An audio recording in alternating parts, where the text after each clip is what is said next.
Hi friends, welcome back to our channel. ഇന്നത്തെ നമ്മുടെ recipe നല്ല അടിപൊളി ടേസ്റ്റിലുള്ളൊരു ഫിഷ് ഫ്രൈയുടെ റെസിപ്പിയാണ്. അപ്പോൾ നമ്മുടെ പച്ചമാങ്ങയൊക്കെ ഇട്ടിട്ടുള്ള നല്ല പുളിയുള്ള അടിപൊളി ഒരു ഫിഷ് ഫ്രൈ ആണ്. അതെങ്ങനെ ഉണ്ടാക്കിയെടുക്കുന്നതെന്ന് നോക്കിയാലോ.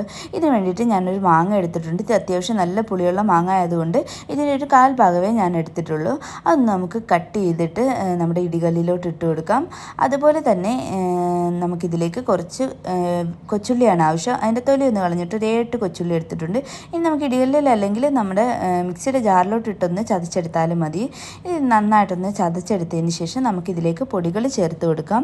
അപ്പോൾ പൊടികളായിട്ട് എടുത്തിട്ടുള്ളത് ഉപ്പ് ഒരു 1/4 ടീസ്പൂൺ, അതുപോലെ തന്നെ ഒരു മഞ്ഞൾപ്പൊടി ഒരു 1/4 ടീസ്പൂൺ എടുത്തിട്ടുണ്ട്.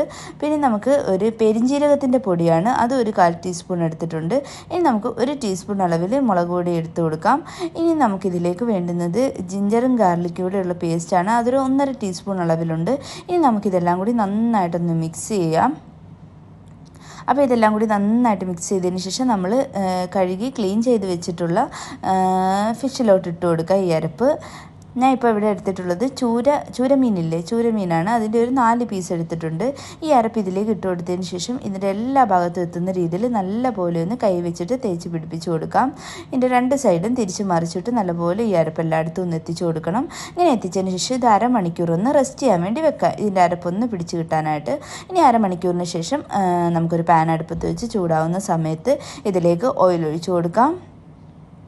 അപ്പോൾ ഈ വെളിച്ചെണ്ണ നന്നായിട്ട് ചൂടായി കഴിയുമ്പോൾ നമുക്കിതിലേക്ക് കറിവേപ്പില ഇട്ട് കൊടുക്കുക. ആദ്യം തന്നെ കറിവേപ്പില നല്ലൊരു ഫ്ലേവർ കിട്ടും നമുക്ക്. ഈ കറിവേപ്പില ഇട്ടതിന് ശേഷം നമ്മൾ നേരത്തെ റെസ്റ്റ് ചെയ്യാൻ വെച്ചിരുന്ന ആ ഫിഷ് ഓരോന്നായിട്ട് ഇതിലേക്ക് പറക്കി വെച്ച് കൊടുക്കാം. ഈ സമയത്ത് ഒരു മീഡിയം ടു ലോ ഫ്ലെയിമിലിട്ട് വേണം നമ്മളിതൊന്ന് കുക്ക് ചെയ്തെടുക്കാൻ, അല്ലെങ്കിൽ മീനിൻ്റെ ആ ഉൾഭാഗം വേവത്തുമില്ല, പെട്ടെന്ന് കരിഞ്ഞു പോകാനുള്ള ചാൻസ് ഉണ്ട്. അപ്പോൾ ഒരു മീഡിയം ടു ലോ ഫ്ലെയിമിൽ ഇട്ട് കൊടുത്താൽ മതി. ഇങ്ങനെ ഒരു 5, 6, 7 മിനിറ്റൊക്കെ കഴിയുമ്പോഴത്തേക്ക് ഇതുപോലെ നെയ്യൊക്കെ ഇറങ്ങി വരുന്ന സമയത്ത് നമുക്കൊന്ന് തിരിച്ചിട്ട് കൊടുക്കാം. അപ്പോൾ ഇതിൻ്റെ ഒരു സൈഡ് നന്നായിട്ട് കുക്കായി വന്നിട്ടുണ്ട്. ഇനി അടുത്ത സൈഡ് ഇതുപോലെ ഒരു 7 മിനിറ്റ് വന്നിട്ട് കുക്ക് ചെയ്തെടുക്കണം.